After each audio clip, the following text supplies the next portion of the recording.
মাঝে আধার দেখি নিজের চারিপাশ, বাজান আমার আছে নাকি হয়ে গেছে লাশ। আলোর মাঝে আধার দেখি নিজের চারিপাশ, বাজান আমার আছে নাকি হয়ে গেছে লাশ।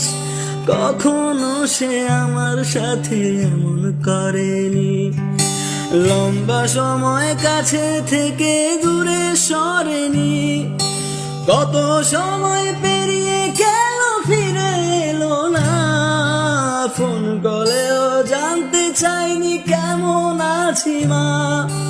কত সময় পেরিয়ে গেল